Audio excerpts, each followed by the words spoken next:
થઈ સોહાલી બંદર થઈને સુરત પહોંચ્યા અને સુરતમાં સૈયદપુરામાં ભગવાન મોહનદાસ ને ઘેર એમની પાસે જ શિવજીનું મકાન હતું, એમાં એમને ઉતારો મળ્યો.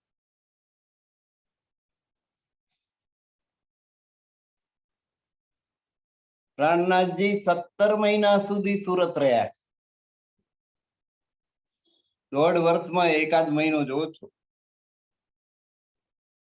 રોજે રોજ સત્સંગ થાય છે, ચર્ચા થાય છે અને વૈષ્ણવો એમની કથા સાંભળવા માટે આવે છે, ચર્ચા સાંભળવા. વૈષ્ણવો એટલે વલ્લભ સંપ્રદાય, પુષ્ટિ માર્ગ સુરતમાં ખૂબ જોર. તો આ પહેલી ચર્ચા મોહનદાસ અમીનને ત્યાં થતી, પછી શિવજીને ઘેર થવા લાગી. શિવજી અને રામજી બે જાગૃત થયા, તારતમ ગ્રહણ કર્યો.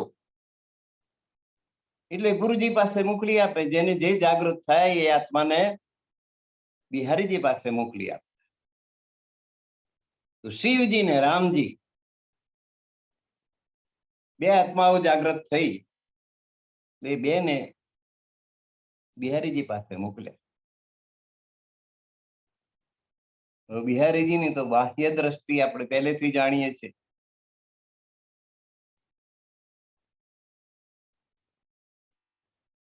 શિવજીએ 5 સોનામરો ચરણમાં મૂકી એટલે એને દર્શન આપ્યા. અને રામજી પાસે કશું હતું નહીં. તો પ્રાણનાથજીએ કાગળ લખી આપેલો કે આ બે આત્માઓ જાગૃત થઈ છે, બેને આશીર્વાદ આપજો અને બંનેને તારતમ આપજો, સંપ્રદાયમાં દીક્ષિત કરો.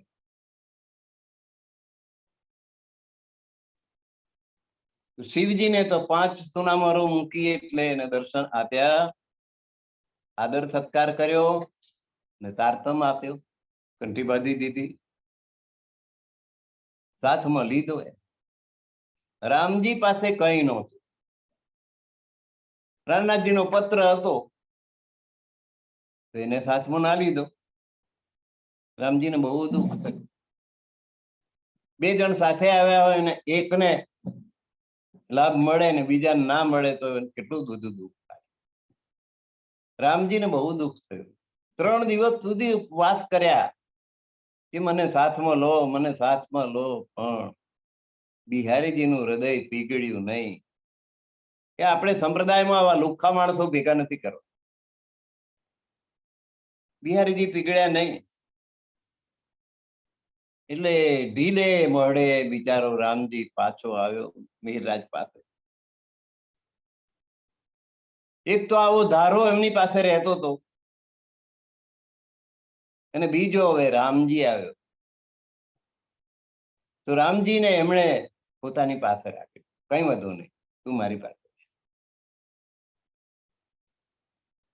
તો પ્રાણનાથજીએ રામજીને પોતાની પાસે રાખ્યો. એને સમાચાર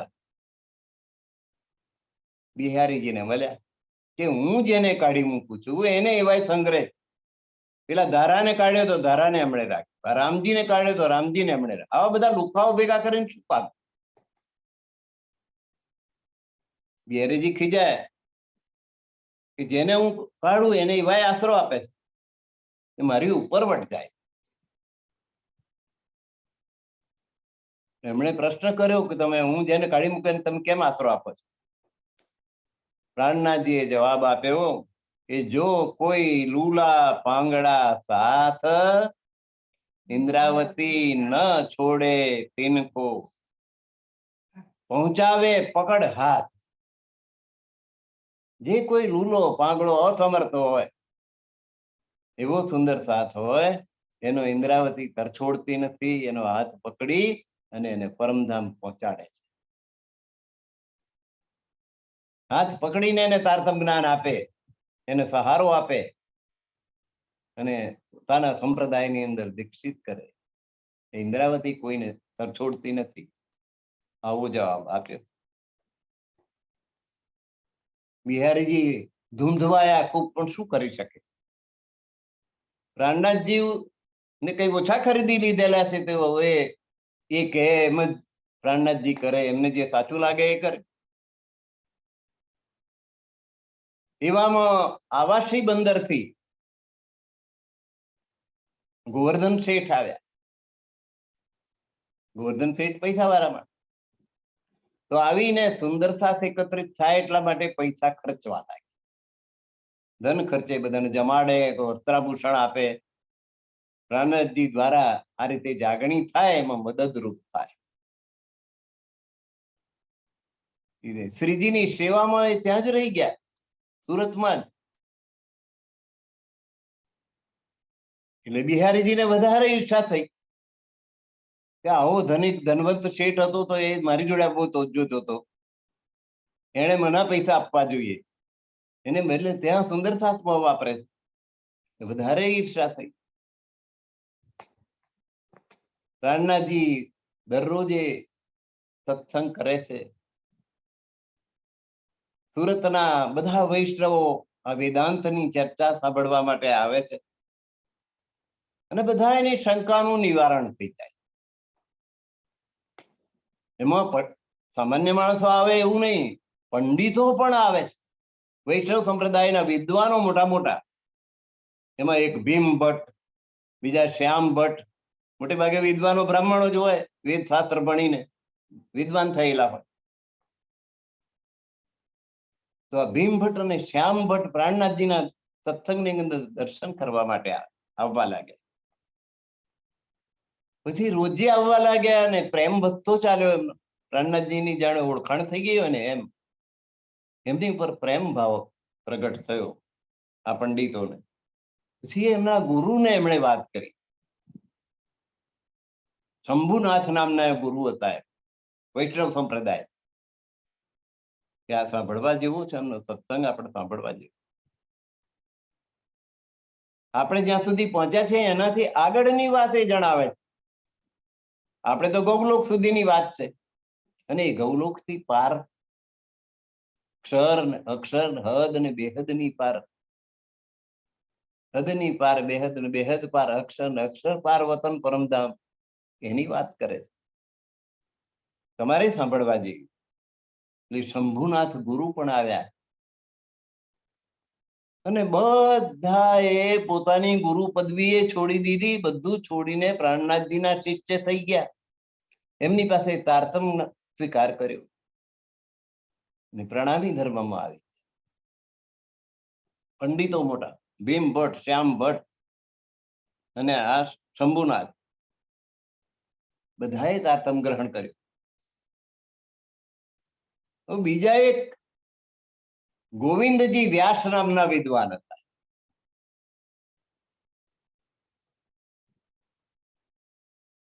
એ વૈષ્ણવ, એટલે વલ્ભાચાર્યજીએ સુબોધિની નામની એક ટીકા લખી છે શ્રીમદ ભાગવત ઉપર. એના બહુ અભ્યાસી.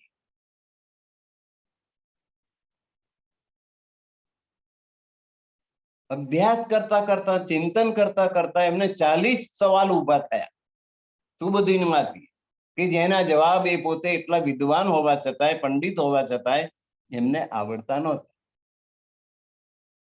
ને ભીમ ભટ્ટ, શ્યામ ભટ્ટ અને એમના ગુરુ શંભુનાથ, બધાને આ પ્રશ્નો પૂછી વર્યા હતા. કોઈ એના જવાબ આપી શકતું નતું. એટલે હવે માત્ર આ સવાલો વ્યાસજીના ના રહ્યા, આ બધા ભટ્ટોના પણ થઈ ગયા, કે કોઈને આ સવાલોના જવાબ આવડતા નથી. નથી ભીમ ભટ્ટને આવડતા, નથી શ્યામ ભટ્ટને આવડતા, નથી શંભુનાથને આવડતા. એવા 40 પ્રશ્નો ઉભા થયા, અને તે સુબોધિની ટીકા, વલ્ભાચાર્ય કરેલી ટીકા ઉપર થયા, શ્રીમદ ભાગવતમાં. હવે આ સવાલોનો જવાબ કોણ આપે? 40 સવાલો લઈ લઈને બધે ફર્યા. આ ગોવિંદજી વ્યાસ ભીમ ભટ્ટને મળ્યા, શ્યામ ભટ્ટને મળ્યા, શંભુનાથને મળ્યા, બીજા જે કોઈ વિદ્વાન આવે એમને આ 40 પ્રશ્ન પૂછે. બધાય નિરુત્તર થઈ જાય, કોઈ એનો જવાબ આપી શકે નહીં, એક પણ સવાલનો જવાબ ના. એ 40 સવાલો લઈને કે હું પ્રાણનાથજીને પૂછીશ, પણ પૂછવાની હિંમત ચાલે નહીં. પ્રાણનાથજીનું સત્સંગ ચાલે એટલે ડબ દઈને બેસી જાય સાંભળવા, કાન દઈને. અને જાણે એ પ્રશ્નોના જવાબ એક પછી એક મળતા જતા હોય ને એમ એમને લાગવા માંડે કે મારા પ્રશ્નના જવાબો તો આ સત્સંગમાં આવી જતા હોય એવું લાગે.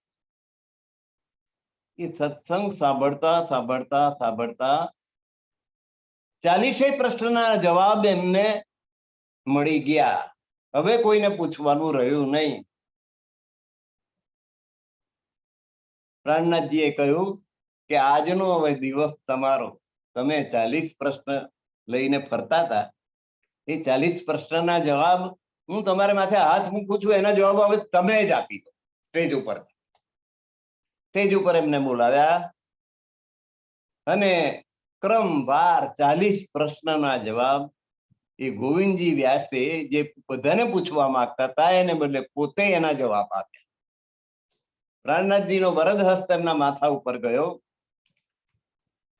એમના સત્સંગ પ્રવચનોને લીધે એમને જે જ્ઞાન પ્રાપ્ત થયું એ જ્ઞાનના આધારે એમણે 40 પ્રશ્નના ઉત્તર સુરતમાં વિદ્વાનોની સભામાં આપી દીધા.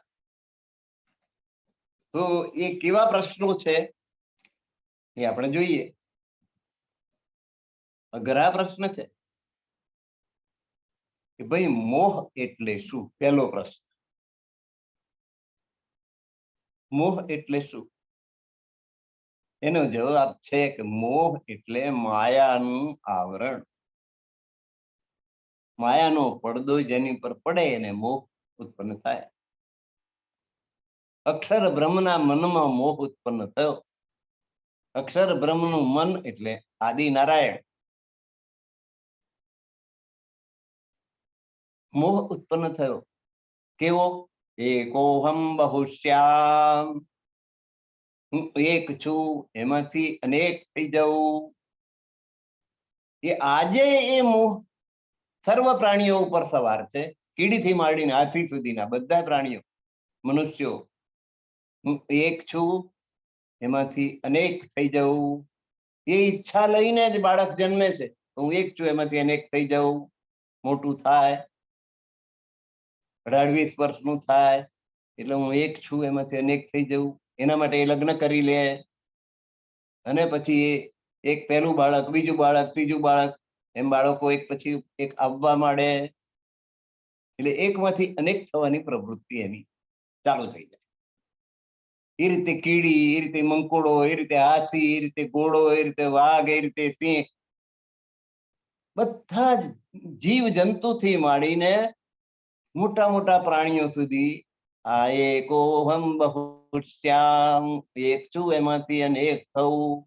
એટલે એ પોતાની જોડી શોધી કાઢે અને એક અનેક થવાની પ્રક્રિયામાં જોડાઈ જાય. તો આ મોહ છે, માયાનું આવરણ છે. માયા સવાર થઈ જાય. હવે આ મોહ કોને થયો? બીજો સવાલ, એ મોહ થયો કોને? સૌથી પહેલો મોહ કોને થયો? ત્યારે અક્ષર બ્રહ્મને થયો. અક્ષર બ્રહ્મના મન સ્વરૂપ નારાયણજી છે, નારાયણને મોહ થયો. એકોહમ બહુશ્યામ એટલે એમની નાભી કમળમાંથી તરત જ બ્રહ્મા, વિષ્ણુ, મહેશ પ્રકટ થયા. અને બ્રહ્માજીથી જમણા આંખથી મનુ ભગવાન, ડાબા આંખથી શત્રુપા શક્તિ, બંનેના લગ્ન કરાવી દીધા અને સંસાર ચાલ્યો. તો અત્યારે તો હવે પગ મૂકવાની જગ્યા નહીં ઇન્ડિયાની અંદર. આખા વિશ્વની અંદર કેટલા માણસો, જાત જાતના ભાત ભાત, કોઈ કાળા ને કોઈ ગોરા ને કોઈક લાલ ને કોઈક ગૌવર્ણા, જાત જાતના ને ભાત ભાતના, પગ મૂકવાની જગ્યા ના રહે એટલા બધા માણસો છે. તો એકોહમ બહુશ્યામ, હું એક છું એમાંથી અનેક થવું, એમાંથી આ બધું થયું. તો મોહ કોને થયો? તો કે અક્ષર બ્રહ્મને થયો, એમના મનનું સ્વરૂપ નારાયણજીને થયો. પ્રશ્ન નંબર 3 કે આ હિરણ્ય ગર્ભરૂપી ઈંડું એટલે શું અને એ શાનું બનેલું છે? હિરણ્ય ગર્ભ, હિરણ્ય ગર્ભ એટલે નારાયણજી.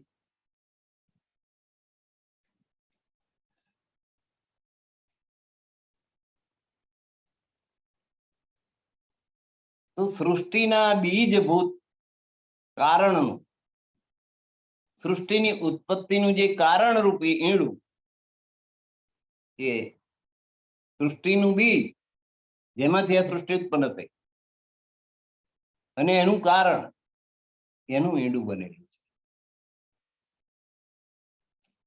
સારું, હવે ઈંડામાં ચેતન ક્યાંથી આવ્યું? તો આ હિરણ્ય ગર્ભમાં જે ઈંડું તર્યું હજારો વર્ષ સુધી, એમાં ચેતન અક્ષર બ્રહ્મમાંથી આવ્યું. તો કે હજુ તો જલ ઉત્પન્ન થયું નતું, ત્યારનું આ ઈંડું છે. તો 1000 વર્ષ સુધી એ કયા જલમાં તર્યું? કે મોહરૂપી જલમાં તર્યું. અને એટલે જુઓ ને, પહેલી ચોપાઈ આપણી ત્રિમુખવાણીમાં, હવે પહેલા મોહ જલની કહું વાત.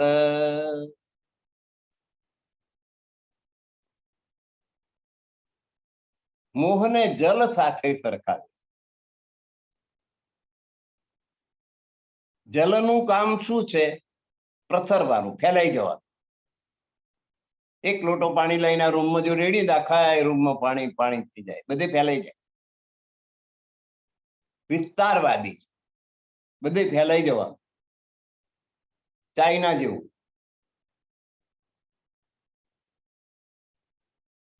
તો મન એવું છે, મોહ એવી વસ્તુ છે, પાણી જેવી છે. પાણી જેમ ફેલાઈ જાય એમાં મોહ છે એ પણ ફેલાઈ જાય. તો આ મોહરૂપી જલની અંદર પેલું ઈંડું તર્યું. તો મોહજલ ક્યાંથી ઉત્પન્ન થયું? હવે કે મોહરૂપી જલ ક્યાંથી ઉત્પન્ન થયું?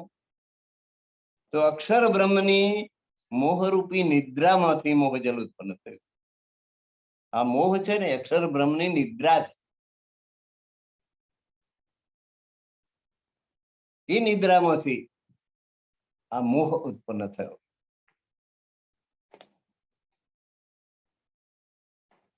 સૃષ્ટિની આદિમાં ઈચ્છા ઉત્પન્ન થઈ. તે ઈચ્છા શું છે? 7મો સવાલ, કે સૃષ્ટિનું સર્જન નતું થયું ત્યારે સૌથી પહેલી ઈચ્છા ઉત્પન્ન થઈ, જેને આપણે મૂળ પ્રકૃતિ કહીએ.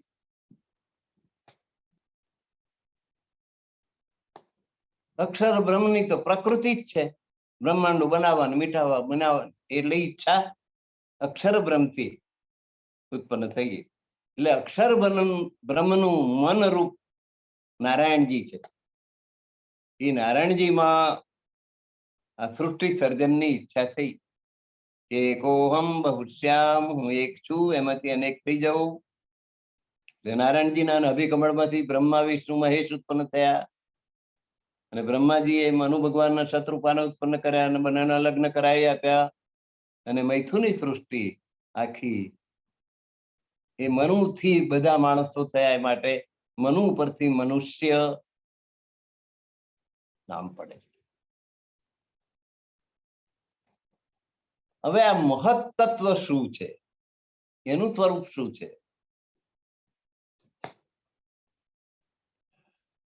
આ સૃષ્ટિની ઉત્પત્તિ સમયના જે પરિબળો છે એની વાત.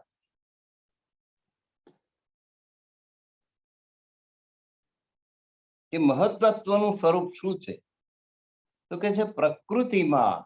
પ્રકૃતિ એટલે અક્ષર બ્રહ્મની બ્રહ્માંડ ઉત્પન્ન કરવાની ઈચ્છા. એ ઈચ્છાને પ્રકૃતિ કે. અક્ષર બ્રહ્મની પ્રકૃતિ જ છે, સ્વભાવ છે, ઈચ્છા છે. એમાં ક્ષોભ ઉત્પન્ન થયો, એટલે પ્રકૃતિમાંથી મહત્તત્વ ઉત્પન્ન.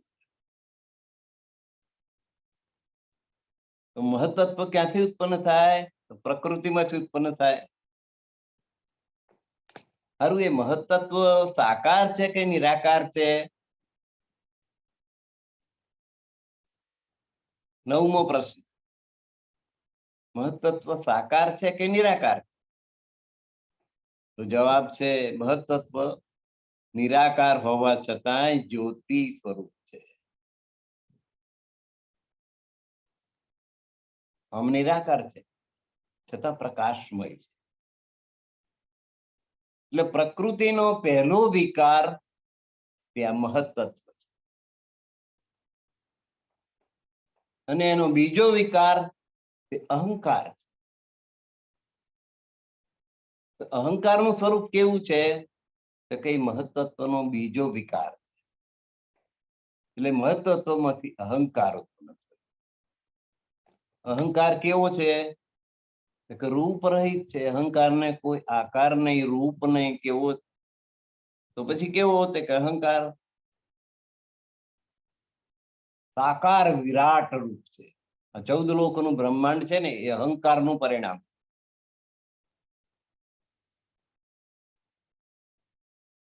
તો આખા વિરાટ સ્વરૂપે અહંકાર વિરાટ છે.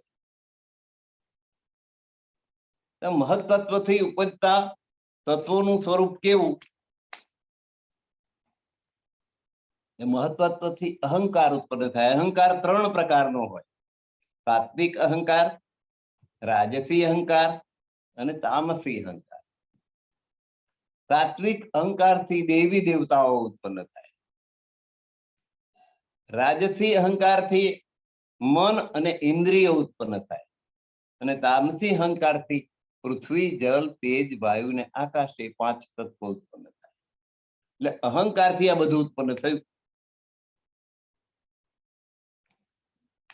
તત્વોથી વિરાટ કેવી રીતે બન્યું? ત્યારે કે 5 તત્વો છે: પૃથ્વી, જલ, તેજ, વાયુ ને આકાશ. એના પંચીકરણથી આખું વિરાટ ઉત્પન્ન થયું. હવે આખું સ્થૂળ જગત એ પંચીકરણથી, એટલે પંચીકરણ શું એ સમજવા જેવી વાત. કે 5 તત્વ છે: પૃથ્વી, જલ, તેજ, વાયુ અને આકાશ. હવે પંચીકરણ પૃથ્વી કરવી હોય તો અડધો ભાગ પૃથ્વીનો,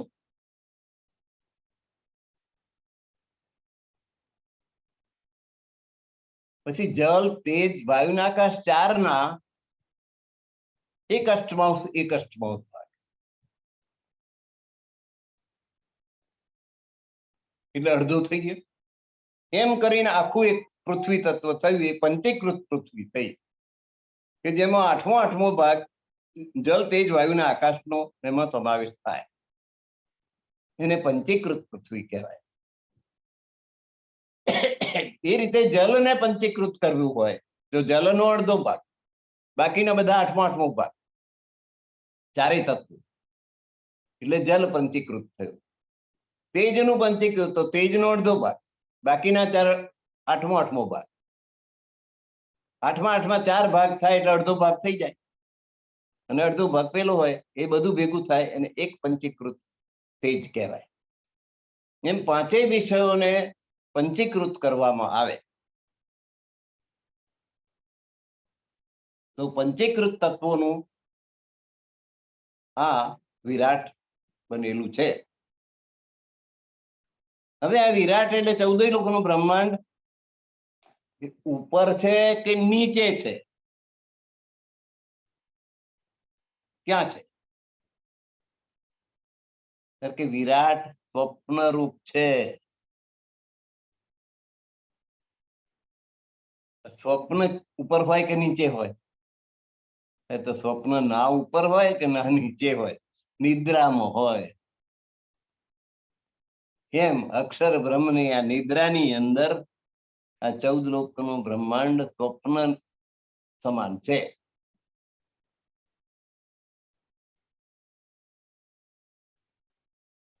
તો આ પ્રતિબિંબ રૂપ બ્રહ્માંડનું બિંબ રૂપ કઈ આગળ? આ આખું બ્રહ્માંડ છે એ પ્રતિબિંબ છે. તો પ્રતિબિંબ તો કોઈક બિંબનું હોય. આપણે દર્પણમાં જોઈએ તો આપણે બિંબ, અને દર્પણમાં દેખાય તે પ્રતિબિંબ. પ્રતિબિંબ બિંબ સિવાય પ્રતિબિંબ હોય નહીં. હું દર્પણ આગળ જઈને ઉભો રહું જ નહીં, છતાંય હું એમાં દેખાવું એવું બને નહીં. એટલે બિંબ હોય તો એનું પ્રતિબિંબ પડે.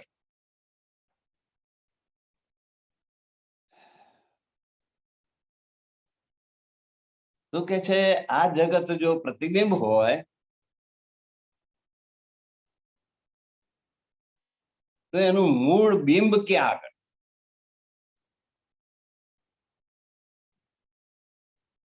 કારણ કે મહત્વ તો નિરાકાર છે, એમાંથી આ બ્રહ્માંડ બન્યું.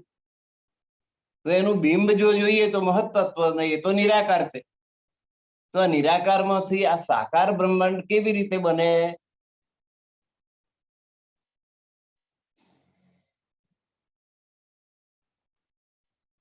હવા એ નિરાકાર છે અને લાડુ એ સાકાર. હવામાંથી લાડુ બનાવવો હોય તો બને?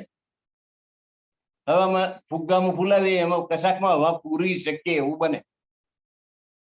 પણ હવામાંથી સાકાર ઘન પદાર્થ બની શકે નહીં. એટલે પાછો દાખલો આપ્યો તરત કે આ વરાળ છે ને એ હવા છે, પણ એને ઠંડી કરો તો પાણી થાય કે ના થાય? અને પાણીને ઠંડુ કરો તો બરફ થાય કે ના થાય? એટલે જે હવા હતી એમાંથી ઘન સ્વરૂપ થયું કે ના થયું? બરફ થયો હોય. તો એમ અક્ષર બ્રહ્મના અવ્યાકૃતમાં વરાળમાંથી જેમ બરફ બને છે એવી રીતે આ સાકાર બ્રહ્માંડ ઉત્પન્ન થાય છે. તો કે નિરાકાર શું છે? તો કે છે અક્ષર બ્રહ્મની નિદ્રામય સ્થિતિ તે નિરાકાર છે.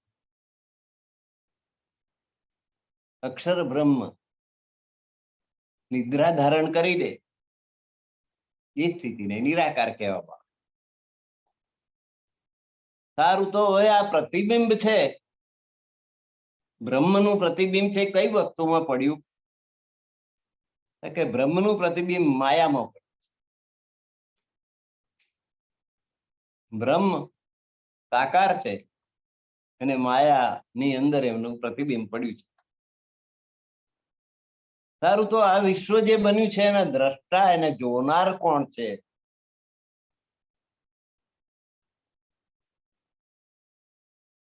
તો આ વિશ્વ જે બન્યું છે એ જોવા માટે કોણ આવ્યું છે પરમધામથી?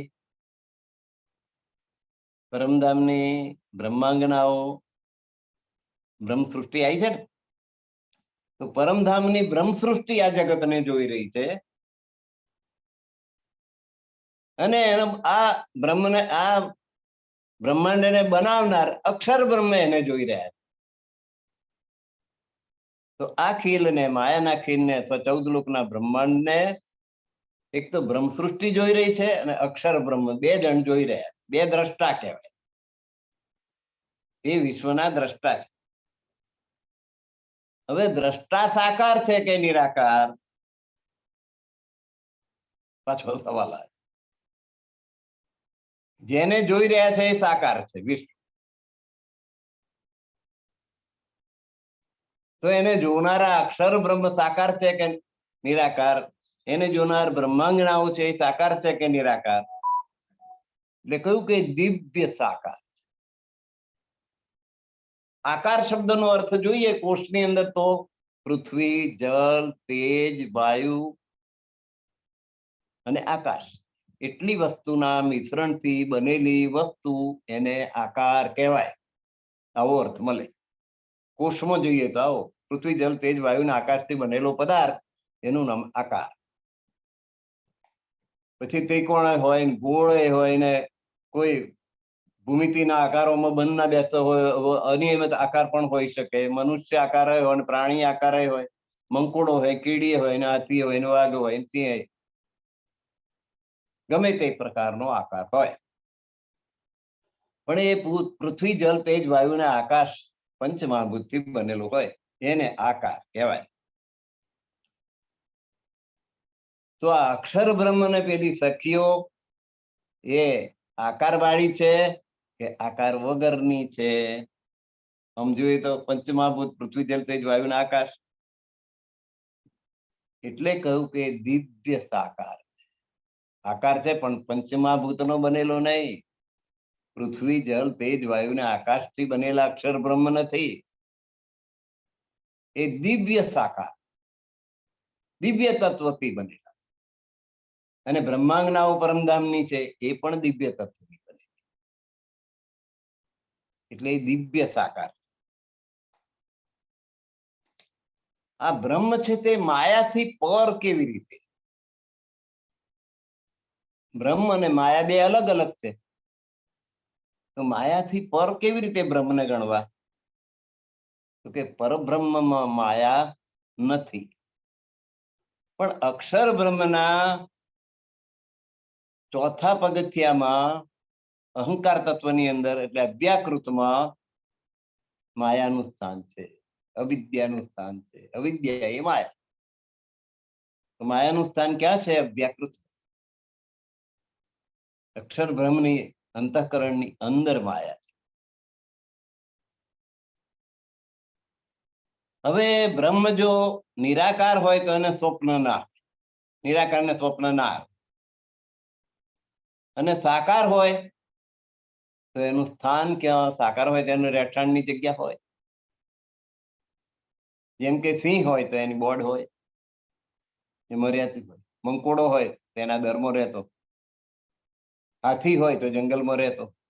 મનુષ્ય હોય તો એના ઘરમાં રહેતો. રહેઠાણ હોય. સાકાર હોય તો એને રહેઠાણ હોય.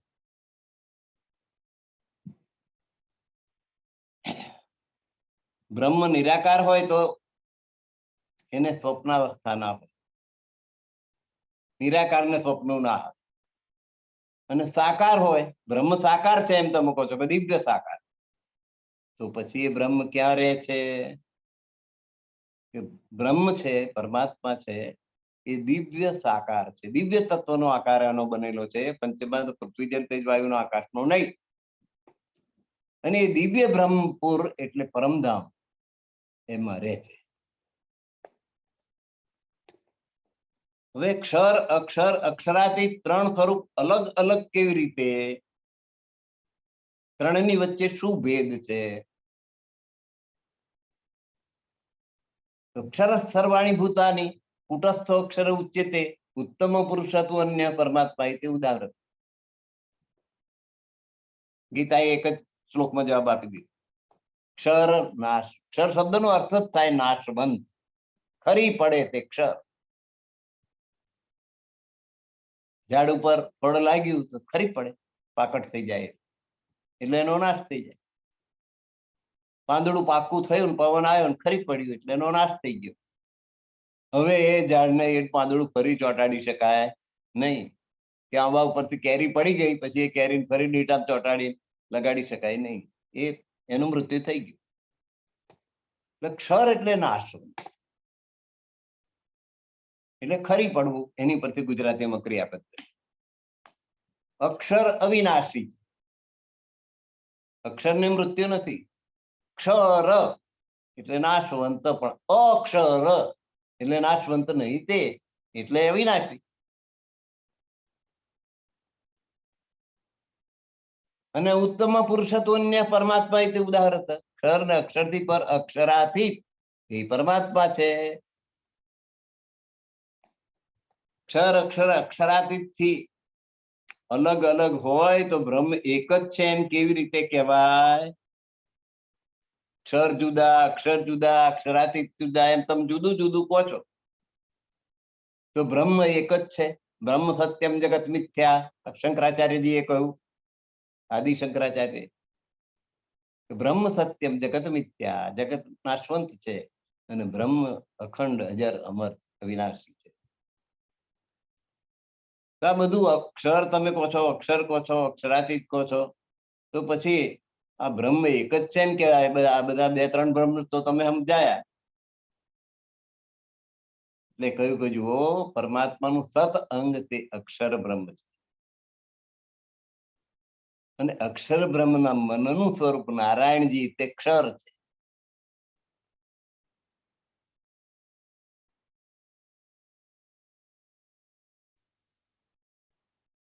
અક્ષર બ્રહ્મ એ અવિનાશી છે, પણ નારાયણજી એ નાશવંત છે, એમનું આયુષ્ય નિશ્ચિત છે.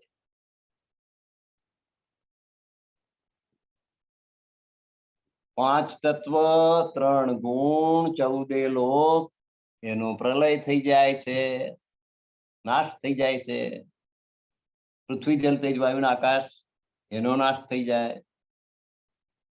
તત્વગુણ, રજોગુણ, તમોગુણ, એ 3 ગુણનો નાશ થઈ જાય. અને 14 લોક, સતલ, વિતલ, સુતલ, તલાતલ, સાતલ, મહાતલ, પાતાળ, 7 પાતાળ ને ઉપર ભૂરલોક, ભુવરલોક, સ્વરલોક, મહરલોક, જનલોક, તપલોક, સતલોક, ઉપરના 7, એમ કરીને 14 લોકનો નાશ થઈ જાય છે. તો પછી પૂર્ણ બ્રહ્મ ક્યાં રે? પરમાત્મા કઈ રહે છે? એટલે 24મા પ્રશ્નનો જવાબ છે, પૂર્ણ બ્રહ્મ પરમાત્મા ક્ષર અક્ષરથી પર પરમધામમાં રહે છે, દિવ્ય બ્રહ્મપુરમાં રહે છે.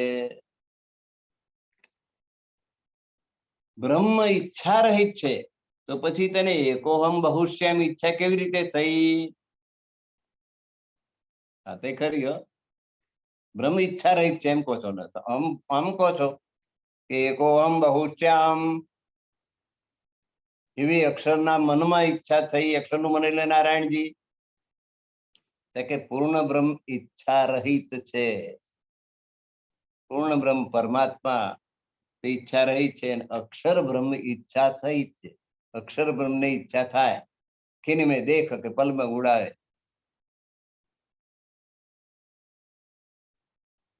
તો નैन के पाव पल में कई ब्रह्मांड खपत उपजत.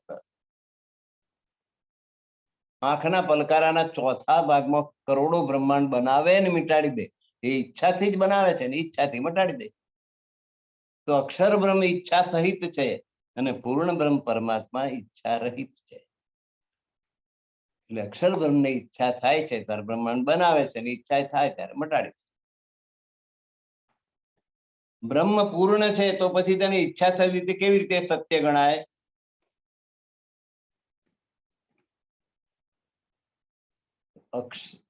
પૂર્ણ બ્રહ્મ પૂર્ણ છે, અક્ષર બ્રહ્મ ઈચ્છા સહિત છે, તો અક્ષર બ્રહ્મની સૃષ્ટિ સર્જનની ઈચ્છાને પ્રકૃતિ કે છે. અક્ષર બ્રહ્મના મનમાંથી પ્રકૃતિ પ્રગટ થાય. એમની પ્રકૃતિ જ છે બ્રહ્માંડ બનાવવાનું, મિટાઈ. પ્રકૃતિ એટલે બ્રહ્માંડ રચવાની ઈચ્છા. યોગ માયા એટલે શું? તો પરમાત્માની ઐશ્વર્ય શક્તિને યોગ માયા.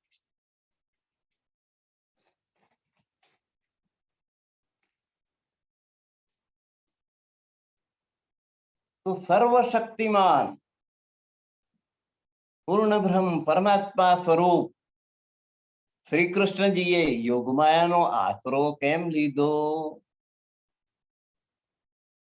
કે જે ભાઈ આ યોગમાયા પરમાત્માની જ શક્તિ છે, પોતાની શક્તિનો પોતે આશરો લીધો. આશરો લીધો એમ ના કહેવાય, એ તો એક મુહાવરા જેવું થયું. પોતાની શક્તિનો ઉપયોગ કર્યો. યોગમાયા પરમાત્માની ઐશ્વર્ય શક્તિ છે. ભાઈ વ્રજ અને રાસ મહાપ્રલયમાં કેવી રીતે બચી જાય? 14 લોકોના બ્રહ્માંડનો નાશ થઈ જાય. તો આ વ્રજ લીલા અને રાસલીલા મહાપ્રલયમાંથી કેવી રીતે બચી શકે?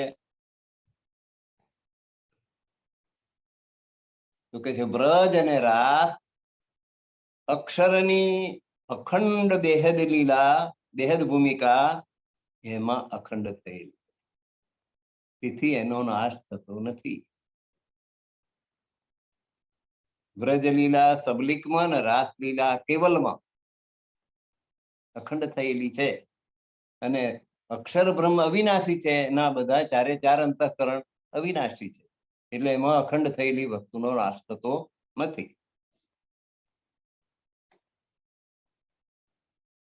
કૃષ્ણજીએ બંસરી વગાડી યોગમાયાના બ્રહ્માંડમાં, અને ગોપીઓ જે સ્થિતિમાં હતી એ સ્થિતિમાંથી દોડી દોડીને ગઈ, રાસ મંડળમાં ગઈ, રાસ રમી, પાછી આવી જ નહીં. તો એમને શોધવા એમના ઘરમાંથી કોઈ કેમ ના ગયું? સવાલ છે. જેના ઘરમાંથી ગોપી નીકળી નાઠી, એનો ઘરવાળો પાછળ ને પાછળ દોડવો જોઈએ ને, પકડી પાડવી જોઈએ, પાછી લાવવી જોઈએ. માની લો કે વૃંદાવનમાં ગઈ, તેના ઘરવાળાએ વૃંદાવનમાં જઈને પકડી લાવવી જોઈએ પાછી. આટલી 12,000 સખીઓના 12,000 ઘરવાળાઓમાંથી કોઈ ગયું ને લેવા માટે. આવું કેમ? વિચિત્ર નહીં લાગતું? 12,000 માંથી એકય જણને પોતાની પત્ની વાલી નથી? એને પકડવા એને દોડવું ના જોઈએ?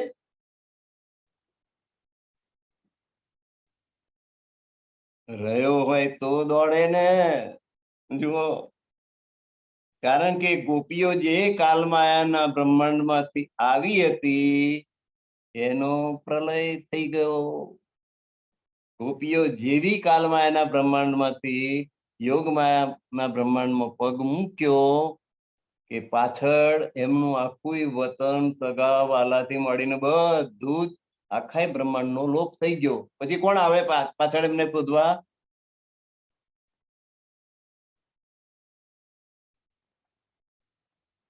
તો ગોપીઓએ કયા દેહે શ્રી કૃષ્ણજી સાથે રાસલીલા કરી? યોગમાયાનો દેહ ધરીને શ્રી શ્યામાજી થયા તૈયાર રે.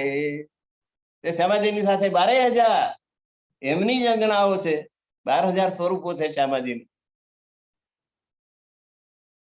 એમણે યોગમાયાના શણગાર ધારણ કર્યા, તો યોગમાયાના દેહ ધારણ કર્યા અને કૃષ્ણજીની સાથે રાસલીલા કરી.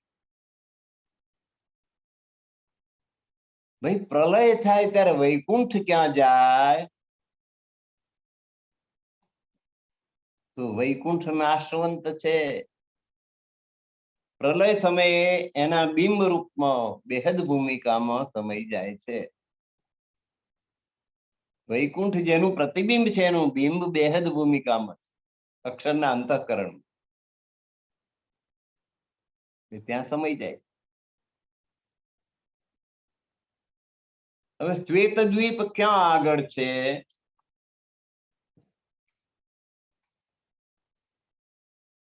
તો અક્ષર બ્રહ્મના અમૃતપાદ,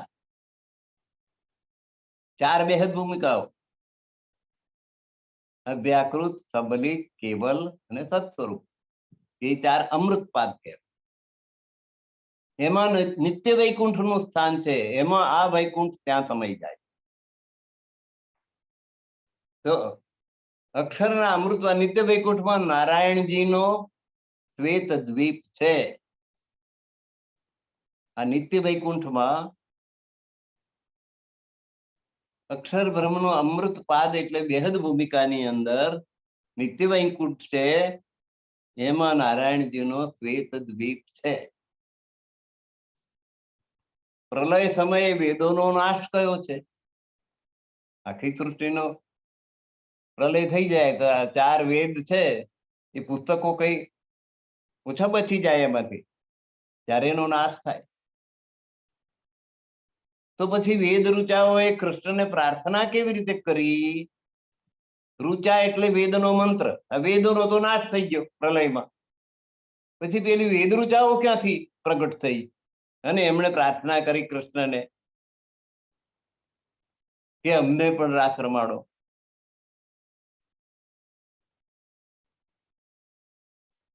તો વેદોના 4 સ્વરૂપ છે, સ્થૂળ, સૂક્ષ્મ, કારણ અને મહાકારણ. દરેકના 4 સ્વરૂપ હોય. સ્થૂળ રૂપ જુદું, સૂક્ષ્મ જુદું, કારણ જુદું, મહાકારણ. તો મહાકારણ સ્વરૂપે વેદોનું સ્થાન એ બેહદ ભૂમિકામાં હતું, અમૃતપાદમાં હતું. ત્યાંથી એમણે પ્રાર્થના કરી વેદની ઋચાઓએ.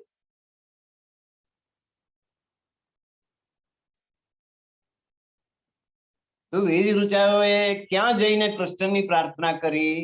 કયા સ્થળે જઈને? તો રાસ અક્ષરની બુદ્ધિમાં અખંડ થયો, કેવલમાં, એમના હૃદયમાં અખંડ થયો અક્ષરના, અને એનું પ્રતિબિંબ અવ્યાકૃતમાં પડ્યું. ત્યાં જઈને વેદ ઋચાઓએ કૃષ્ણને પ્રાર્થના કરી કે અમને પણ રાસ રમાડો. વેદ ઋચા એટલે વેદોનો એક એક મંત્ર, એને વેદ ઋચા. વેદના શ્લોકને ઋચા કહેવામાં આવે, બાકીના બધાને મંત્ર કહેવામાં આવે, પણ વેદના મંત્રને ઋચા કહેવામાં આવે. અને ઋચા ઉપરથી રીચા નામ પણ છોકરીઓના પાડે છે, પણ એમને ગતાગમ હોતી નથી કે રીચા એટલે શું. એક નવું નામ પાડવું એટલે પાડી દીધું, પણ એનો શું અર્થ થાય?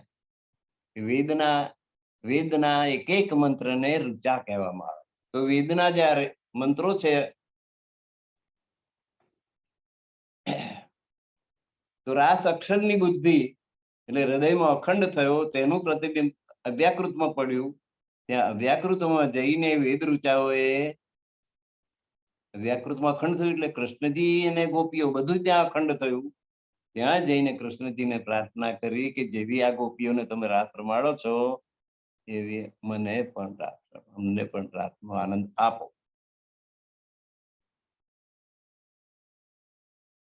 જો બ્રહ્મ અને માયા રૂપ રહિત છે, તો તેને ક્ષોભ કેવી રીતે થયો? કે અક્ષર બ્રહ્મ દિવ્ય સાકાર છે, પરમાત્મા પણ દિવ્ય સાકાર છે.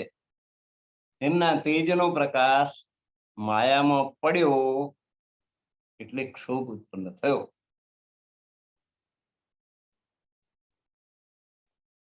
હવે પ્રેમ સેવા ભક્તિનું ફળ મુક્તિ કરતાંય મોટું મળે છે, તો એ કયું?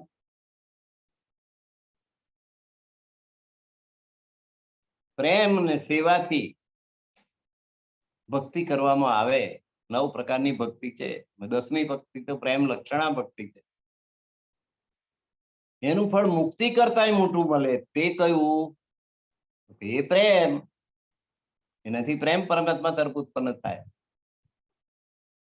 પ્રીત કરવું પ્રેમથી પ્રગટ થાય. પ્રેમની પ્રેમની પ્રેમની રે, મીરાબાઈ કે છે. પ્રેમ સિવાય પરમાત્મા પ્રસન્ન થતા નથી. નહીં જપથી, નહીં તપથી, નહીં દાનથી, નહીં ધર્મથી, નહીં જાત્રાથી. પ્રેમથી પરમાત્મા પ્રસન્ન થાય. તો સેવા ભક્તિનું ફળ શું છે? પ્રેમ છે. તો પ્રેમ પ્રાપ્ત થાય, પ્રેમ ઉત્પન્ન થાય. એક મોટામાં મોટો આશીર્વાદ પરમાત્માનો છે કે પરમાત્મા ઉપર પ્રેમ ઉત્પન્ન થાય આપણને, તો તમને પરમધામ જતા કોઈ અટકાવી શકે નહીં. ખુદ પરમાત્મા પણ ના અટકે જો પ્રેમ ઉત્પન્ન થયો. પરમાત્મા સર્વશક્તિમાન છે, પણ બ્રહ્માંગનાઓનો પ્રેમ એ ઘટાડો વધારો કરી શકતા નથી.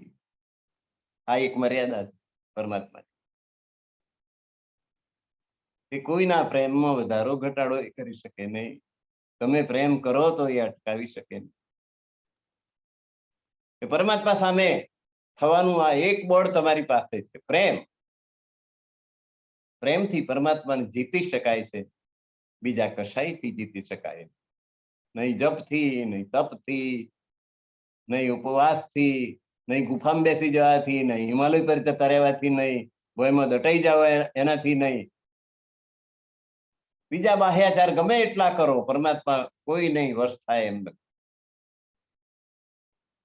પણ પ્રેમ એ એવી વસ્તુ છે કે જ્યાં પરમાત્માનું ચાલતું નથી, એટલે વશ થવું જ પડે.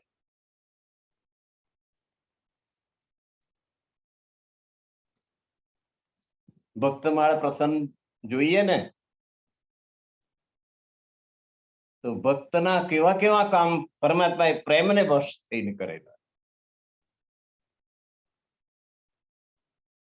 ના કરવાના કામ પણ એમણે કરે. જો પ્રેમને કારણે પાંડવો ના રાજસુ યજ્ઞમાં જૂઠા પતરાળા, હેઠા પતરાળા ઉઠાયા છે કૃષ્ણજી. ભલે વિષ્ણુ સ્વરૂપ હતું કૃષ્ણજી, પ્રેમ તો બધાને વાલો. એટલે હેઠા પતરાળા રાજસુ યજ્ઞમાં જે વાળંદ કે નાઈ કે તિથિ નીચેના વર્ગના નોકર ચાકરો કરતા હોય, એ કામ કૃષ્ણજીએ કર્યું.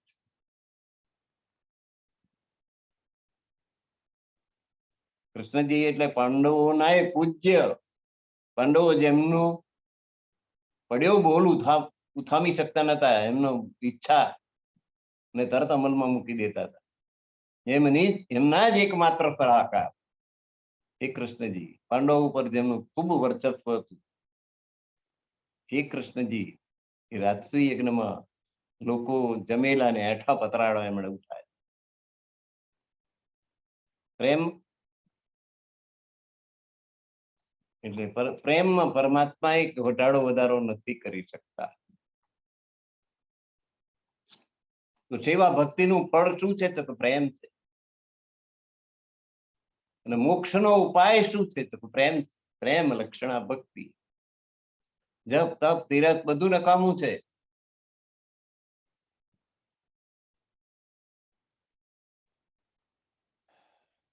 બ્રહ્મા, શંકર, શેષ, લક્ષ્મી આ બધાય ના કરતા પરમાત્માને પરમહંસો વધારે વાલા છે. તો એ પરમહંસો કોણ છે?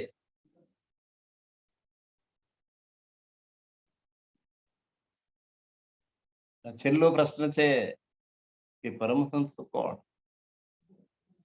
તો પ્રકૃતિથી પરમ પુરુષ બ્રહ્મ સૃષ્ટિને જ પરમહંસો કયા છે. પરમધામથી જે 12,000 બ્રહ્માંગનાઓ અહીં આવીને દેહ ધારણ કર્યા છે, તે જ સાચા પરમહંસો છે. અને પરમાત્માને એ ખૂબ પ્રિય છે. એમને ખાતર તો પરમાત્માએ ખુદ આ ખેલમાં પોતાનો દેહ ધારણ કર્યો છે. એમને ખેલ જવા મોકલ્યા તો એકલા નથી મોકલી દીધા, એ પોતે પણ સાથે સાથે પધાર્યા. તો આ પ્રકૃતિથી પરમ પુરુષ બ્રહ્મ કોણ છે? કે પૂર્ણ પૂર્વોત્તમ, પૂર્ણ પુરુષોત્તમ, અનાદિ અક્ષરાતીત શ્રી કૃષ્ણ પરમાત્મા જ પ્રકૃતિથી પરમ પુરુષ પૂર્ણ બ્રહ્મ પરમાત્મા છે. અનાદિ અક્ષરાતીત શ્રી કૃષ્ણ પરમાત્મા એ જ પરમાત્મા છે. એ સિવાય બાકીના બધા દેવો છે.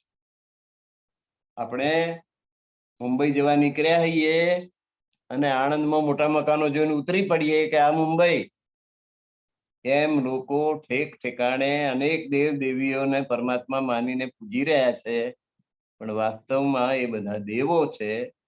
પરમાત્મા એકમાત્ર એક છે, એ અનાદિ અક્ષરાતીત શ્રી કૃષ્ણ પરમાત્મા એ એક જ પરમાત્મા.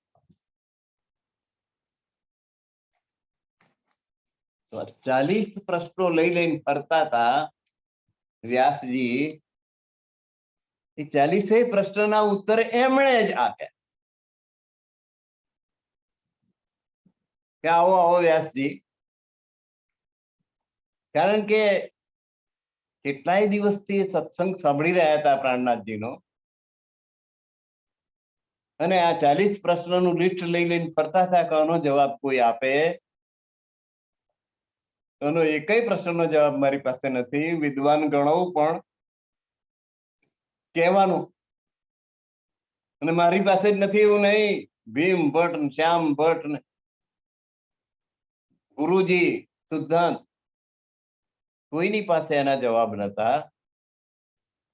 એ જ પ્રશ્નોના જવાબ પ્રાણનાથજી હાથ મૂકીને કહ્યું કે બોલો હવે તમે જ જવાબ આપી દો. અને ગોવિંદજી વ્યાસે જ આ 40 પ્રશ્નના જવાબ બધા વિદ્વાનોની સભામાં આપ્યા. એવું નહીં કે કોઈ ગપ્પુ માર્યું એમાં. ભીમ ભટ્ટ અને શ્યામ ભટ્ટ ને મોટા મોટા વિદ્વાનો એ સભામાં હાજર હતા અને ત્યાં આ પ્રશ્નના જવાબ થાય. ગોવિંદજી વ્યાસ સાથમાં આવી ગયા, તારતમ ગ્રહણ કરી લીધું છે. સુરતમાં ખળભળાટ થઈ ગયો કે વૈષ્ણવ સંપ્રદાયના મોટા મોટા વિદ્વાનો એ બધાય આ વૈષ્ણવ સંપ્રદાય છોડીને નિજાનંદ સંપ્રદાયમાં જતા રહ્યા. આવો ઉલ્કાપાત કેમ થયો છે? આ કોણ માણસ આવો આવ્યો કે જેને બધાને ફેરવી નાખ્યા?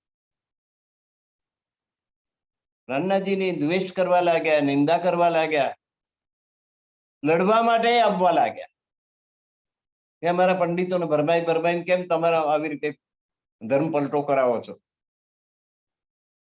પણ જે લડવા આવે, નિંદા કરવા માટે આવે, પ્રાણનાથજીને વખોડી કાઢવા માટે આવે, એ એમના સત્સંગમાં બેસી જાય અને સત્સંગમાં જે બેસી ગયો એ એમનો થઈ ગયો. લડવાની વાત બાજુ પર રહીને પોતે સમર્પિત થઈ જાય.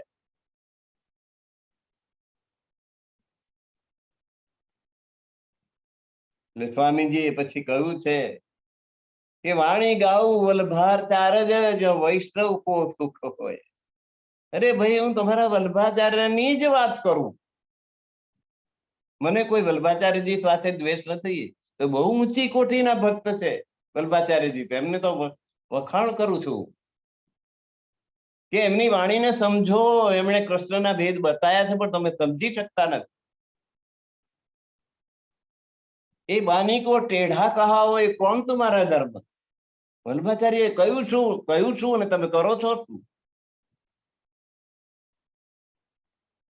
કે ભાઈ આ વલ્ભાચાર્ય શું બોલ્યા છે ને આ લોકો શું કરી રહ્યા છે? વૈષ્ણવો વલ્ભાચાર્યના નામે, એમના જ્ઞાનના નામે અમે વલ્ભાચાર્યના અનુયાયી છે એમ કે છે અને એમની એકઈ વાત સ્વીકારતા નથી. હું તો વલ્ભાચાર્યની જ વાણી ગાવા તૈયાર છું કે જેથી બધા વૈષ્ણવોને સુખ થાય, આનંદ થાય. પણ આ વાણીને તમે વાંકી કેવડાવો, આ તમારો ધર્મ છે? વૈષ્ણવ કહાય કે ઉલ્ટે ચલીએ, એ નહીં તિનકે કર્મ. વલ્ભાચાર્યજી માર્ગ જે બતાડ્યો હોય એનાથી ઊંધે રસ્તે તમે જાઓ એ તમારો ધર્મ નથી. દેખીતે વૈષ્ણવ અતિ સુંદર, જોવાથી તો વૈષ્ણવ ખૂબ સુંદર દેખાય. નિકે બનાવત ભેખ, વેશભૂષા તો એવી સરસ ધારણ કરે છે. માલા, તિલક, ગળામાં માળા પહેરી હોય, કપાળમાં તિલક કર્યું હોય, ચીપિયા વાળું તિલક, વચ્ચે બિંદી,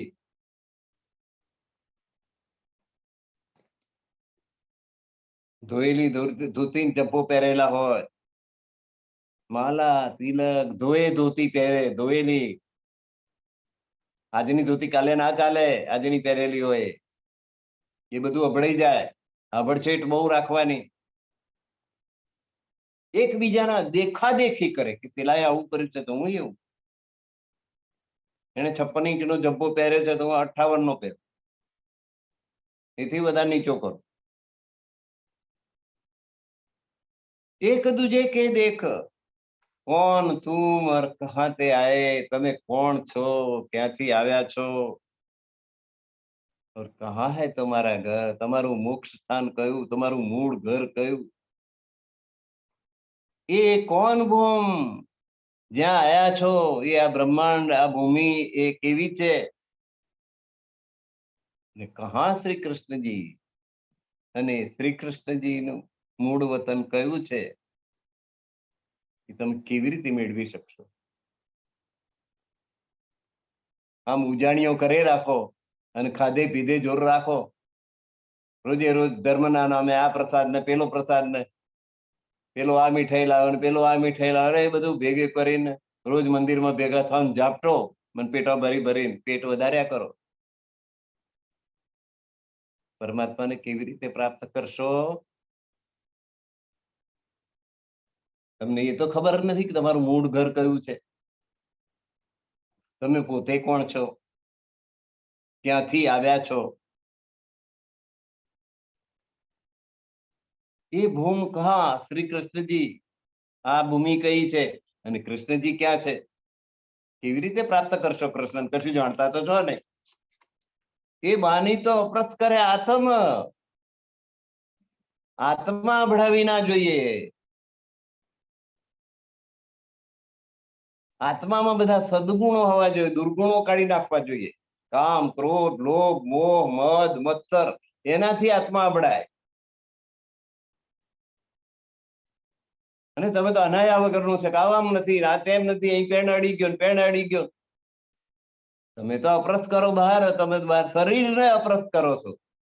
અપ્રસ તો આત્માને કરવાની, કે આપણો આત્મા કામમાં ના સપડાવવો જોઈએ, ક્રોધમાં ના સપડાવવો જોઈએ, લોભમાં ના સપડાવવો જોઈએ, મોહમાં ના સપડાવવો જોઈએ, મદ અહંકારમાં ના સપડાવવો જોઈએ, ઈર્ષામાં ના સપડાવવો.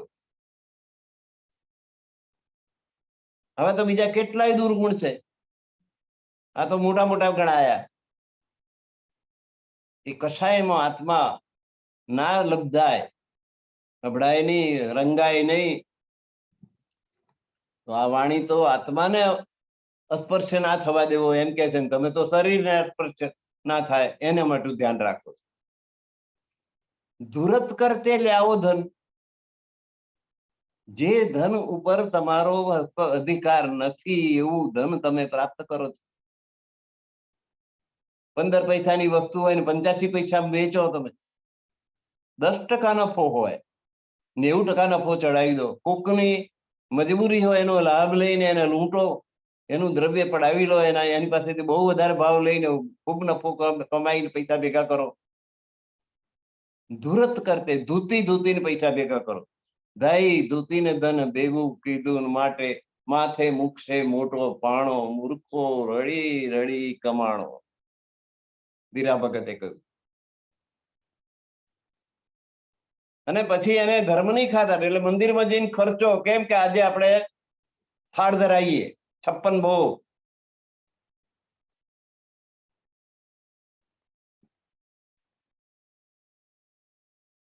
પરમાત્માને 56 ભોગ જોઈએ છે. તમારી જીભ એ લૂલીને જોઈએ છે બધું. એટલે ભગવાનના નામે, પરમાત્માના નામે મંદિરમાં મોટા મોટા પ્રસાદના ઉત્સવ કરીને મનોરથ કરવાના, એટલે 56 ભોગ ધરાવવા, થોડા. પછી એનો પ્રસાદ બધાને વેચવાનો. એ પતરાળા ભરી ભરીને પ્રસાદ, પેટ ભરી ભરીને ઝાપટવા. આ વૈષ્ણવના મંદિરમાં આ બધું થાય છે ભાઈ. એટલે કે છે કે એ બાની તો અપ્રસ કરે આતમ, તું અપ્રસ કરો બાહે રંગ, ધુરત કરકે લ્યાવો ધન. લોકોને ધૂતીને મણહકનું ધન તમે પ્રાપ્ત કરો છો, અને એ મંદિરમાં આવીને ખર્ચો છો, અને મનમાં મોડેથી ઉન્માદ કરો છો, અહંકાર કરો છો કે આજે નો પ્રસાદ મારા તરફથી. મેલો મુખ બાખો ઉત્સવ કહે, આજે તો બધા વૈષ્ણવોનો મેળો કરવાનો છે, બધાને મેળો, બધાને જમાડવાના છે અને ઉત્સવ કરવાનો, અને પાતરીએ ડાળો પ્રસાદ, અને 56 ભોગ ધરાઈ દીધા હોય. પરમાત્માને 56 ભોગ દે.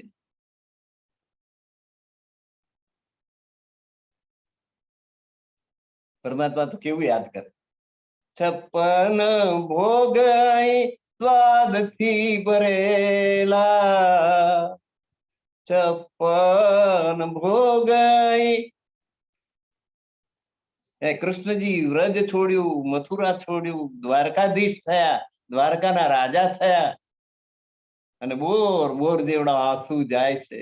રૂક્ષ્મણી પૂછે છે કે પ્રભુ શું થયું, અમે કશું અમારી પર ખોટું લાગ્યું. છેવટે એમના મિત્રને બોલાવી લાવે, કે આપણને નથી કહેતા તો એમના મિત્રને તો કહેશે. ઉદ્ધવજીને બોલાવી લાવે. ઉદ્ધવે પૂછ્યું કે ઉદ્ધવજી, મને મારું ગોકુળ યાદ આવ્યું.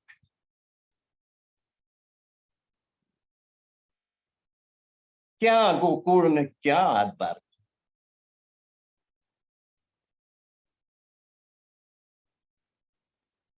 એટલે કે છે કે छप्पन भोग स्वाद थी भरेला, પણ માખણ ને મિશ્રી મારા રહી ગયા ગોકુળમાં. નંદ બાબા ને માતા જસોદાજી સાંભળે, મમતાની મૂર્તિ મારી રહી ગઈ ગોકુળમાં. સોના રૂપાના વાસણ મજાના, પણ કહાની તાહરી મારી રહી ગઈ ગોકુળમાં. હાથીઓની જોડે ઝૂલે અંબાડીએ, ગોરી મારી ગાવડી રહી ગઈ ગોકુળમાં. પરમાત્માને 56 ભોગ જોઈએ છે. એ તો એક માખણ ને મિશ્રી ને આટલું પડીકી મૂકો તોય એ તો ખુશ છે. એને 56 ભોગે તો તમારી જીભના બધા. એટલે ધુરત કરતે લાવો ધન ખર્ચો, મુખ કરો ઉન્માદ, મેલે મેલો ભાખો, ઉત્સવ ઉત્સવ કરીએ ઉત્સવ કરીએ. આ તો ભગવાનની ભક્તિનો એક પ્રકાર. અને પાતળીએ ડાળો પ્રસાદ, પ્રસાદના પ્રસાદ તો હાથમાં હોય જરા, આખો પતરારા ભરી ભરીને બધા વૈષ્ણવો ભેગા થઈને જાપે. મેં જોયું છે, વૈષ્ણવો ભેગા થઈને આવી પાર્ટી કરે જેનું નામ આપે ભગવાનનું. એમ 56 મનોરથ કરીએ, એટલે બધી જ વાનગીઓ બનાવે 56 પ્રકાર. અને એ પગથિયા પગથિયા જેવું ભગવાનની આગળ કરી બધી 56 આઈટમ મૂકી હોય. પછી એક થાળ બોલી જાય અને પછી બધું ભેગું કરીને પતરાળા ભરી ભરીને બધા વૈષ્ણવોને પીરસવામાં આવે. અને પ્રસાદના રૂપે એ બધા મિષ્ટાનનો જાપે અને કે અમે ઉત્સવ કર્યો, ઉત્સવ કર્યો. એ બાની તુમ નહીં પહેચાની, યા મેં વિધ વિધ કે પ્રકાશ. આ વલ્લભાચાર્યની વાણી છે ને, એનો મર્મ તમે સમજ્યા નથી. એમાં વિવિધ પ્રકારનો પ્રકાશ છે, વિવિધ પ્રકારની ચોખવટો છે. એ કૃષ્ણ એક જ નથી. કૃષ્ણ તો 3 પ્રકારની લીલા સમાયેલી છે, ત્રિવિધ લીલા છે. ઈન પ્રકાશ મેં ખેલે શ્રી કૃષ્ણજી. અને આ જ્ઞાનના પ્રકાશમાં કૃષ્ણજીનો વિહાર દેખાય છે. રમે અખંડ લીલારા. અને પરમાત્માની ગોપીઓ સાથેની જે રાસલીલા છે એ જ્યાં અખંડ થઈ છે તબલીકમાં, ત્યાં એ અખંડ થઈ ગયેલી છે. અખંડ રાસલીલા ચાલુ છે. ધન ધન ટીકા શ્રી વલ્લભી. વલ્લભાચાર્યજીએ શ્રીમદ ભાગવતની ટીકા લખી છે, સુબોધિની નામની ટીકા. એને વલ્લભી ટીકા કહે. વલ્લભાચાર્યજી શ્રીમદ ભાગવતની બહુ ટીકાઓ લખી છે વિદ્વાનોએ, પણ એમાં સુબોધિની ટીકા એ શ્રેષ્ઠ ગણાય છે, ઉત્તમ ગણાય છે. એમાં કૃષ્ણના ભેદની વાત ચર્ચા થઈ છે કે કૃષ્ણ ભલે સ્વરૂપ હોય પણ લીલા ત્રિવિધ હોય, 3 પ્રકારની લીલા. એમાં વૈષ્ણવ સંપ્રદાય 2 પ્રકારની લીલા, ગૌલોકી લીલા અને વૈષ્ણવી લીલા, બેને સમજી શક્યા છે. પણ નિજાનંદ સંપ્રદાય 3 પ્રકારની લીલાને મહત્વ આપે છે. એ ગૌલોકી લીલા પણ થઈ છે, વૈષ્ણવી લીલા પણ થઈ છે, અને પૂર્ણ બ્રહ્મ પરમાત્માની અક્ષરાતીતની લીલા પણ કૃષ્ણ સ્વરૂપમાં ઉતરેલી છે. એમ નિજાનંદ સંપ્રદાય સમજાવે છે. એટલે સૌથી વધુ વિશદ વિશ્લેષણ એ લીલાનું જો કોઈએ કર્યું હોય તો નિજાનંદ સંપ્રદાય. વૈષ્ણવ સંપ્રદાય કરતા એક પગથિયું આગળ છે. ધન ટીકા શ્રી વલ્લભી પ્રેમ પ્રકાશો પ્રમા. પ્રેમને મહત્વ વલ્લભ સંપ્રદાયે પણ આપ્યું છે, વૈષ્ણવોએ પણ આપ્યું છે. બીજા બધાએ બાહ્ય કર્મકાંડો કરતાંય પ્રેમને વધારે મહત્વ આપ્યું છે. એવું નિજાનંદ સંપ્રદાયે પણ પ્રેમને અધિક મહત્વ આપ્યું છે. ટીકા વલ્લભી બાની સુખદેવ કી. સુખદેવજીની વાણી શ્રીમદ ભાગવત, અને એમાં આ સુબોધિની ટીકા વલ્લભાચાર્યજીએ લખી છે. તાકે એક અક્ષર કો ન કીજે. મહામતી પ્રાણનાથજી કહે છે કે એના એક અક્ષરનો ભંગ કરવા જેવો નથી. એ 100% સ્વીકાર્ય વસ્તુ છે.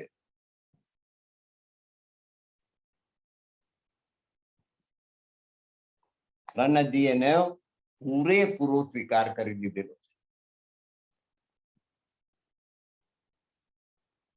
હવે પ્રશ્ન આવે છે કે વૃંદાવનમાં રાસલીલા અખંડ છે, તો પછી ઉદ્ધવ સંદેશો કોના ઉપર લાગે?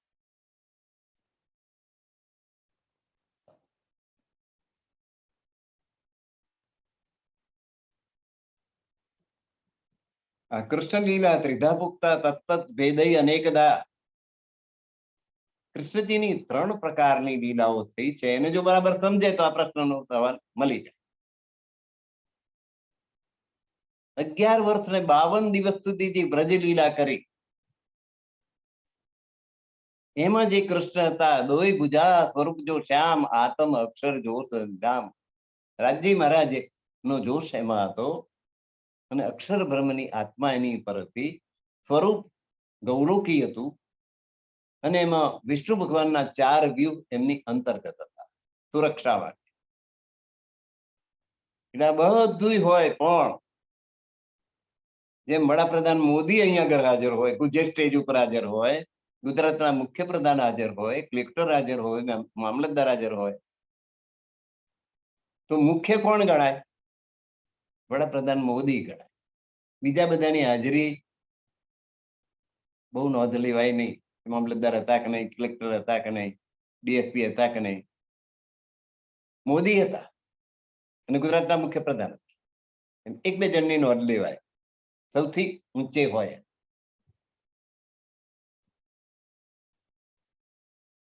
તો અહીંયા આગળ 11 વર્ષ ને 52 દિવસની અંદર જે લીલા થઈ, દોય ભુજા સ્વરૂપ જો શ્યામ, આત્મ અક્ષર જોશ નિધામ. આત્મા અક્ષરની રાજજી મહારાજનો જોશ આવે છે. એટલે રાજજી મહારાજ 11 વર્ષ ને 52 દિવસની જે બ્રજ લીલા થઈ, એમાં 11 વર્ષ ને 52 દિવસ સુધી ની લીલામાં રાજજી મહારાજની લીલા થઈ, એ મુખ્ય હતા. 52મી રાત્રિએ રાસ લીલા થઈ. રાસલીલા થઈ, કૃષ્ણજીએ યોગમાયાના બ્રહ્માંડમાં જઈને બંસરી વગાડી, ગોપીઓ ઘેર ઘેરથી દોડી. જેવી ગોપીઓએ યોગમાયાના બ્રહ્માંડમાં પગ મૂક્યો કે કાલમાયાના બ્રહ્માંડનો લોપ થઈ ગયો. પછી એમને શોધવા કોણ આવે? પછી તો રાસલીલા કરી, અંતર ધ્યાન લીલા થઈ,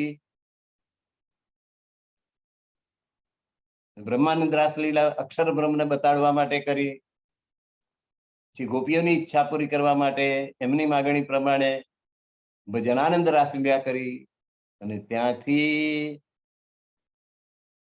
થાક્યા પાક્યા જમનાજીમાં અનિહારે ઝીલણ રંગ સોહામણા કર્યા, પણ ફરતણ ફેર બાજોટીયો ભોજન સમારંભ થયો. હવે એવી ઘેર લઈ જાઓ કે જ્યાં કદી જુદા પડવાનું ના થાય. એટલે સીધા પરમધામ જાગ્રત થયા. 50% સખીઓ એમાં પેલી ઉતાવળા સ્વભાવની, શું નામ એનું, તામસીઓ. બીજા 50%માં સ્વાતસ્યો અને રાજસ્યો. 2000, 4000, 6000. એ 6000 કાવ કરી મૂક્યો કે તમે અમને દુઃખ તો બતાડ્યું, દુઃખ જોવા ગયા હતા, દુઃખ બતાડ્યું નહીં, દુઃખ જોવા ગયા હતા. હા, જોડે ને જોડે તો તમે હતા ક્યાંથી એમને દુઃખ જોવા મળે? એટલે કે સારું થાય, ફરીથી બ્રહ્માંડની રચના કરી. એ જ બ્રહ્માંડની એમાંય કૃષ્ણજી, પણ હવે જે કૃષ્ણજી છે એ ગૌલોકી કૃષ્ણ છે. 7 દિવસ ગોકુળ, 4 દિવસ મથુરા. ત્યાં વ્યવહારિક રાસલીલા થઈ. સખીઓ કઈ? વેદ રુચાઓ. વેદ રુચાઓ એ રાસલીલાનો અવ્યાકૃતમાં પડતું પ્રતિબિંબ જોયું અને માગણી કરી કે અમને પણ રાસ રમાડો. તો એ ઈચ્છા પૂરી કરવા માટે આ બીજા બ્રહ્માંડની રચના થઈ. એમાં વેદ ઋચા સખીઓ થઈ. એમણે સાત સાત 6 મહિનાની રાત્રિની રાસલીલા કરી. 7 દિવસ ગોકુળ ને 4 દિવસ મથુરા, અને પછી 112 વર્ષ સુધી દ્વારકામાં રાજ્ય કર્યું. ત્યાં સુધી વિષ્ણુ ભગવાનની લીલા.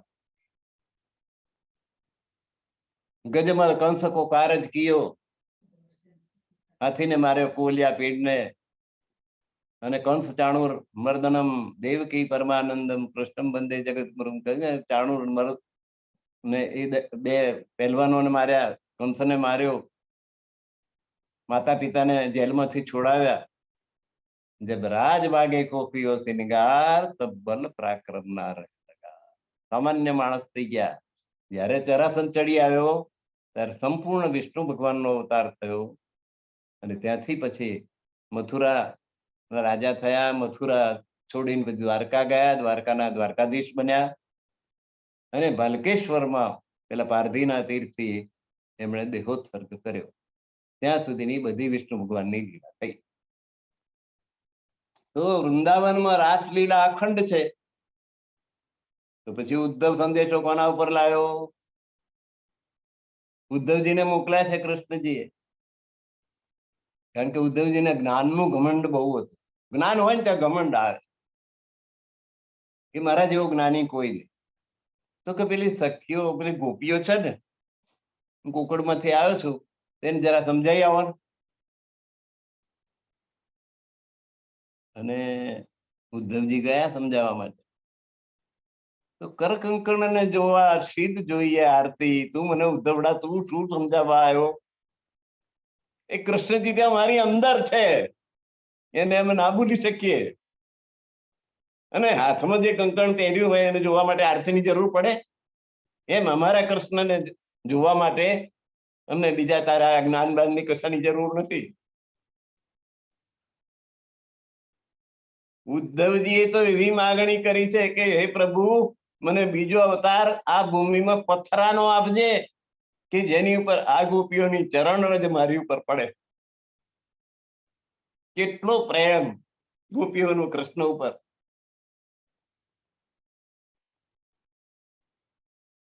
તો અહીં કે છે કે વૃંદાવનમાં રાસલીલા અખંડ છે. પણ એ વૃંદાવન હવે કઈ છે? રાસલીલા અખંડ ક્યાં થઈ? કેવલ બ્રહ્મા બેહદ ભૂમિકામાં અક્ષર બ્રહ્મના ચિત્તની અંદર, બુદ્ધિની અંદર રાસલીલા અખંડ થઈ. અને ચિત્તની અંદર બાલલીલા અખંડ થઈ. તો વૃંદાવનમાં રાસલીલા અખંડ છે. તો પછી ઉદ્ધવ સંદેશો કોના ઉપર લાવ્યો? એ પછીના બ્રહ્માંડમાં જે સખીઓ વેદ ઋચા થઈ અને જેમાં ગૌલોકી કૃષ્ણ આવ્યા અને એ કૃષ્ણ એ ગોપીઓને સમજાવવા માટે મોકલ્યા. ત્યારે સખીઓએ, કઈ સખીઓએ રુદન કર્યું? વેદ ઋચાઓએ રુદન કર્યું. રાત અખંડ છે. રાસલીલાની રાત અખંડ છે. તો રાસલીલા રાત ક્યાં અખંડ છે? રાસલીલા ક્યાં અખંડ થઈ? બ્રજલીલા તબલીકમાં અને રાસલીલા કેવલમાં, યોગમાયાના બ્રહ્માંડમાં. તો રાત અખંડ ત્યાં આગળ છે. બીજે દિવસે બધા પોતપોતાની ઘેરથી કેવી રહી આ બ્રહ્માંડની અંદર. તો એ ઘર ક્યાં આગળ છે? નવું જે બ્રહ્માંડ બન્યું એમાં જે ઘર હતા એ ઘર છે. બ્રજમાં રાત દિવસ અખંડ ગયા. બ્રજલીલા રાત દિવસ અખંડ કઈ આગળ થયા? તો સબલિક બ્રહ્મની અંદર. અને વૃંદાવનમાં રાત અખંડ કહી. વૃંદાવનમાં રાસલીલા થઈ. એ રાસલીલા કેવલ ને યોગમાયાના બ્રહ્માંડમાં થઈ. યોગમાયાના બ્રહ્માંડમાં વૃંદાવન છે. અને ત્યાં એ આ રીતે એ શક્ય બને છે. તો પછી મથુરામાં આવી કંસને કોણે માર્યો? કંસ ગોકુળ ગૌલોકનો હતો, અને વિષ્ણુ ભગવાન મારી શકે નહીં. એટલે ગૌલોકી કૃષ્ણ એ બીજા બ્રહ્માંડની અંદર કૃષ્ણ એ ગૌલોકી કૃષ્ણ થયા. સખીઓ વેદ ઋચાઓ થઈ અને એમણે જઈને કંસને માર્યો અને ગૌલોક પાછો પાઈ. ગૌલોકનો શ્રીધામો હતો કંસથી. તો એ શાપ જે હતો એ પૂરો થયો અને મથુરામાં આવીને કંસને માર્યો એ ગૌલોકી કૃષ્ણએ માર્યો. આ ત્રીજા પ્રકારની લીલા ગૌલોકની થઈ. તો આજની કથાને આપણે અહીં વિરામ આપીએ છીએ. સમય લગભગ થઈ ગયો છે.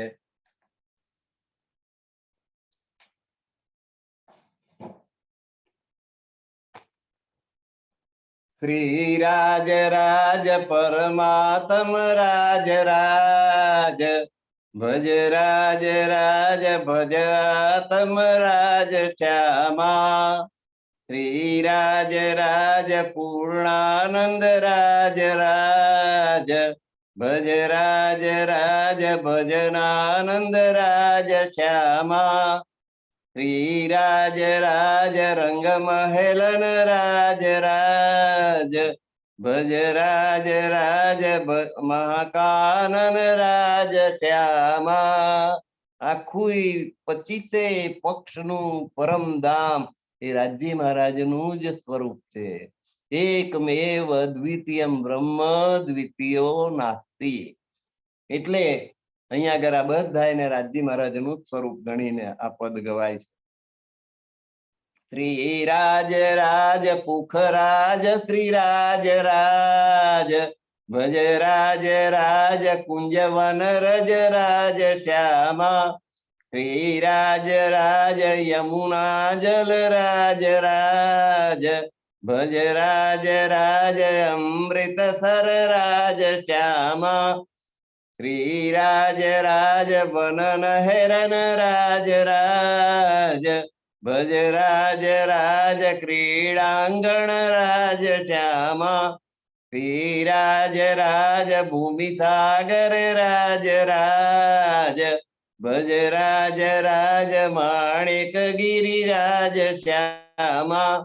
શ્રી રાજ રાજ ભવસાગર રાજ રાજ ભજ રાજ રાજ પ્યારી તર રાજ શ્યામા. બોલો શ્રી પ્રાણનાથ પ્યારે કી જય. કૃષ્ણ કનૈયા લાલ